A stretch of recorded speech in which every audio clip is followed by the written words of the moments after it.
I played all 6 different Burnout Crash modes. Which one's the best? Let's see. If you somehow don't know what Burnout is, welcome to the game industry. But it's also a racing game developed by Criterion Games, where a big focus of the gameplay is crashing and causing your opponent to crash. In the second installment, Burnout 2, Point of Impact, they added Crash Mode. So, what is the goal of Crash Mode? The point is to cause as much damage as possible with one crash. In Burnout 2, you get 15 different tracks and a few different cars you can use, like a supercar, an oval racer, nice, and a driver's ed car. Now that's a Class F driver. Since this is the first time they added the mode, there's not much to it. You get to accelerate and use the boost. It was a bit odd since you can accelerate with the X button. This was probably before using the back buttons was the new standard. You could also accelerate by pressing up on the right analog, like a psychopath. Once you accelerate, you just go forward until you crash. There is strategy in this game. You try to figure out where to crash to cause the biggest amount of collateral damage. Do you want to crash into oncoming traffic?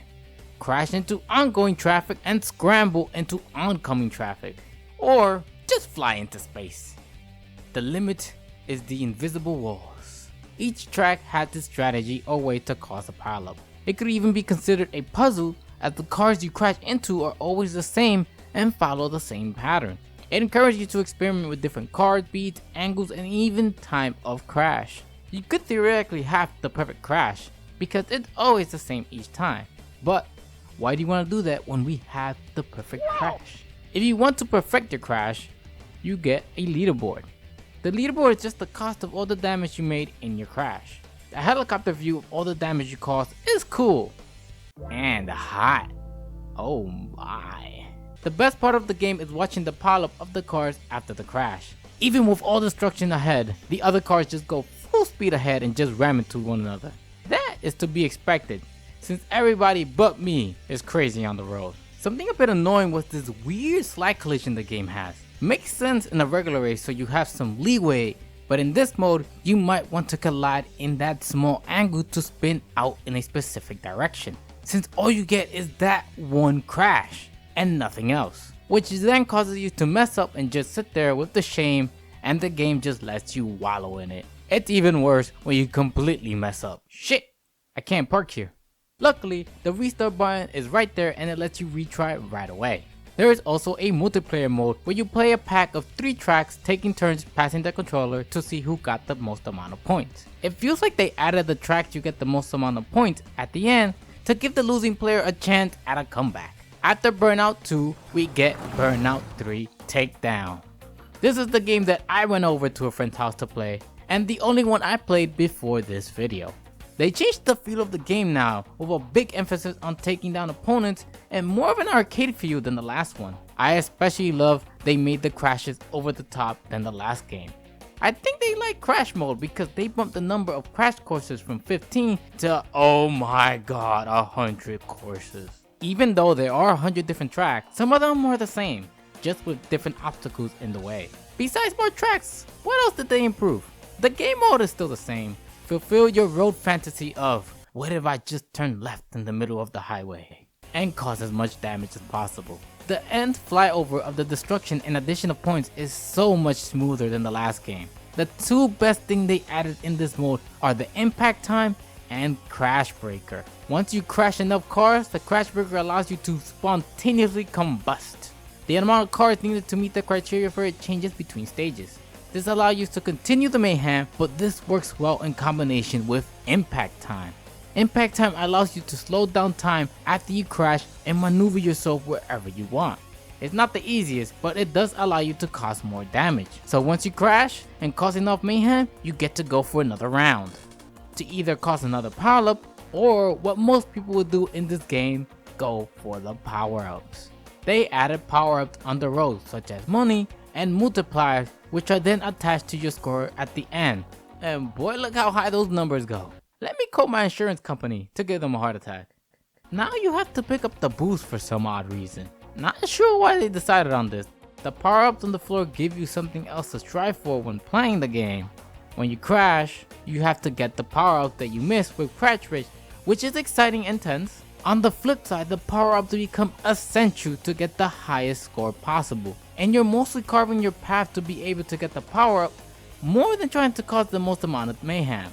Even then, the game becomes a puzzle of how can I cause the most amount of damage while also getting all the power-ups and multipliers. A minor thing in this game they took out was the high score at the end. You not just get a final score. It's not the biggest thing in the world, but I would like to see if I broke a record, if I was the best in that particular course. Just like the last game for multiplayer, you pass the controller back and forth, but you can customize how many rounds, if you'll be using the same car, and if the tracks will be randomized or not. What is interesting about the multiplayer mode is that you can play the game in co-op. Crashing a car is always more exciting with more people in it.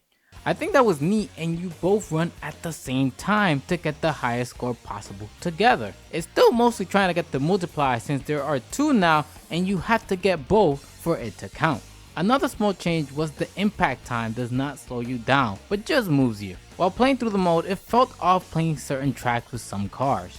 If you use the faster car on one of the earlier tracks and pick up the boost, you just fly. This seems to be because they added crash mode into single player mode and made the courses in mind with the type of car you will have in the story by then. They do have some fun with wacky cars in the game. Here we have the B-Team Band. Like any action movie, we're gonna have to have some funny one-liners. The next stop is the last one. Why bring the truck to the fire when you could bring the fire to the truck? Well, that was a waste of time. One interesting thing that I like to do is sometimes check the backgrounds of video games to see what the developers put into them. Oh look, there's a trauma center nearby. I wonder why. One thing I noticed was this game had ads. Most of the time it was just other EA games like Need for Speed or Golf. And of course, the middle school boys shower in a can. The next game installment, Burnout Revenge, also included a crash mode, but this game seems to have been drained of all colors. While Burnout 3 seems to have this blue tint to everything, this one decided to go with a brown to orangey one, like everything's taking place in Mexico. The driving is still very similar and the emphasis on the takedown is still there. But how much did they change crash mode? There are a couple of things that make crash mode better in this game than the last one. For one, you can move the camera around after crash, but boy is it pathetic. Better than nothing, I suppose. You also will not cause a crash if you hit a car from behind, but keep going. The only exception is when you're hitting a bus or a big vehicle. The biggest difference between these versions is how they got rid of all the power-ups. Now you're just back to getting the most amount of chaos like the original, but they still gave you something to chase after with a target car. This is a vehicle that when it collides or crashes gives you a ton of points. You don't have to plan your route to take them out since most of the time you will crash into them if you get a good hit. This game feels like it took 1 step forward, 2 steps back and then did the cha-cha slide. An example of this is Crash Break. You're now able to do more than 1 crash break. If you activate one, it will deplete your bar and you can refill it again by causing more crashes. But they made activating it by repeatedly pressing the triggers on the controller. I wonder why they thought this added to the game. It makes you mash it to refill to have a bigger explosion, and you can control the size of your explosion. But 99% of the time, you want the biggest explosion since it creates a bigger shockwave to get more cars. Instead of picking up boost on the ground, you get this timing minigame to get a boost at the beginning, which is better than picking it up, but if you mess up, you just go slow or just go left. It's like I'm using a Nintendo Joy-Con. If you mess up badly, this happens. Was that a laugh track? Damn. It's like they're throwing salt on your charcoaled body. They cut down the number of crash courses in this game to 35, which is a bit of a bummer, but none of them are repeating stages with just different obstacles. If anything, they seem to be the same area, but you start in a different point, making a few completely different, which I think was cool. One thing I did notice was that no matter what type of vehicle I used, I still had a better shot of doing well compared to the previous version. I wonder if that was something they were able to tweak by having fewer stages. Now, the biggest thing I'm not a fan of this game is the field. of the game. Just the tint kinda gives it away. The game feels like it's trying to be more serious than the last one. Exhibit 1, they got rid of the oval racer car. I think that says it all. That aside, I feel like they tamed down the crashes. When the cars crash, it feels more like they're bumping into each other compared to Burnout 3, where they ram into each other and just fly all over the place. It was fun to watch before. This one is just like bumper cars. Even the end screen where they do the damage sweep also sucks. It's just grayed out if it even decides to show you the addition of damage after.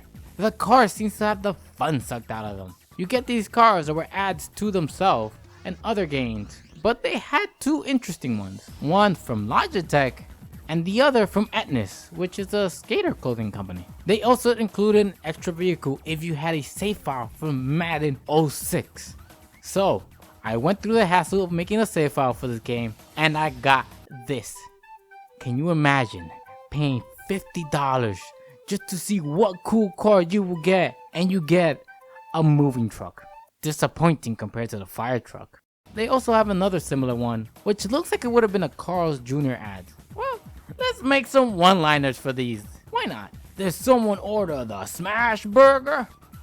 Hold the pickle. Go! The multiplayer of passing the controller back and forth is still here, but they added two different modes. One of them is Crash Tour, which is golf. You pick the number of holes, which are the stages to play, and you have to cause a certain amount of damage to beat the hole. If you don't get the amount, it will be subtracted from the total, and you will keep playing it until it goes below 0. The winner, like golf, is the person who gets to play the least. The game does have a 2-player simultaneous mode, with everything being the same except it's versus instead of co-op. I prefer the co-op, but I feel this is more of a personal preference. Talking about simultaneously, they also released a game called Burnout Legends on the PSP around the same time. This game also has a crash mode, and oh my god, this one also has 100 tracks.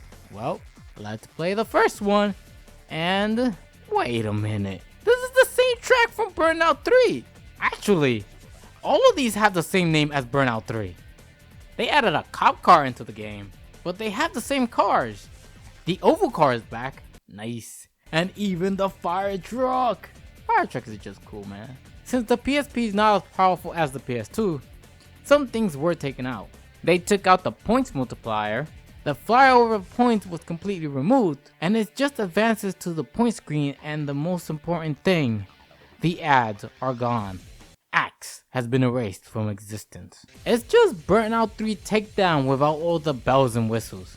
But it's portable. It kinda makes sense since Burnout Legend is taking the best parts of the first 3 games, but taking a lot of inspiration from Burnout 3. After this one, none of the other Burnout games had crash mode until they made a whole game based on the mode called Burnout Crash. And this is not what anyone expected.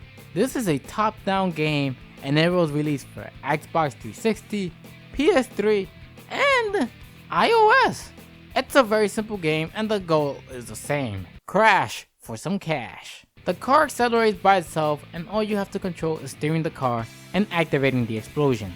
There are 6 worlds and each one having 3 stages, and each stage has 3 modes. The modes are the same throughout all of them. Road Trip, which is taking down a certain amount of cars, and you lose if you let more than 5 cars escape. Rush Hour is taking out as many cars as possible within a limited amount of time with no penalties if they escape. And Pile Up is the opposite of Rush Hour, where there is a limited amount of cars instead of time with a penalty if they escape. You can get up to 5 stars on each stage if you do the challenges, and the stars are used to unlock more stages and vehicles. There are only 7 cars. Hey, it's the B team! And there are only 2 stats in these cars. Aftertouch, which is how well the car maneuvers after the explosion, and Power is how large and strong the explosion is. Better Aftertouch was good in pilot mode since you need to get all the cars and it gives you better and further immobility to get those few cars. Power was better for Rush Hour since you want to cause as much damage as possible, and was the best thing for that than big explosions.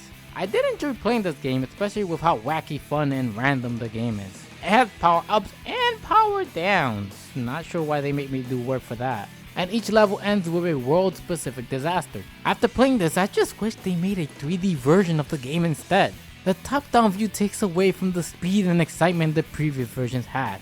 The game is very short. I played all the levels within 3 hours, and I probably would have enjoyed this game on mobile more. Levels are hard in this game, but it's like this because once you beat it, you get a better version of all the cars for you to replay the game again. Feels like a cheap way to extend the game length. The bite-sized stages and the simple gameplay feel like it was made specifically for mobile, even though it came out first on console. It was also cheaper on mobile, being $5, but $15 on the consoles. Sadly, you can't get it on iOS anymore, and it would have been the last Burnout game to be developed as of now. Sort of.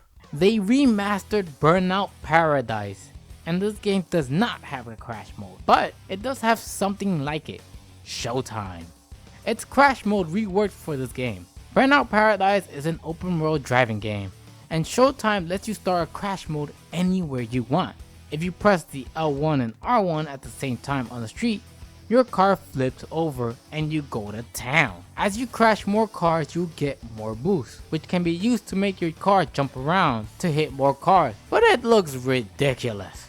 It's like a fish out of water. You rack up the bill by causing more damage and get a multiplier for each bus you take down, and a lot of points for taking down road signs. You get a high score for the street you started the Showtime, but you can just go somewhere else if you feel like it. Since you can start anywhere, there's no structure and the puzzle aspect of the previous game is not there. It's pretty bare bones, and I did not spend too much time since it's technically not crash mode. So now that we looked at every crash mode, let's rank them. At the bottom of the list, we have Burnout Paradise Showtime.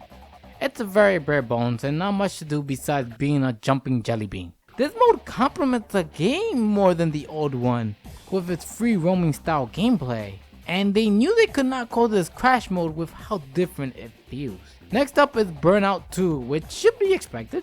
It's the series that started it all. You expect that every new version will be better than this one. It was a good starting point and it showed. All you do is crash and pray. Burnout Crash, while not the type of game I wanted for Burnout, it was fun. It's the game with the most amount of diverse content as it was built as its own independent game. I'm sure that this game would have been fantastic on mobile, but it does make me wish they put all this effort into a 3D version of Crash mode. My next favorite game after is Burnout Revenge. I did enjoy playing it. The shockwave the explosion gave was a neat way to help create more chaos, with the ability to be able to find second or third explosions in the same run. I do feel like the crash courses were much better put together than the other games, besides maybe the Burnout Crash. My favorite overall is Burnout 3 Takedown. What puts this one over the top for me is just the feel of the game compared to Revenge. Crashes are over the top, the game is more colorful, and even the car selection has a more wacky fun feel to it. There are over 100 courses, and a good chunk of them are just the same with different obstacles, but it will make the run different even with just that.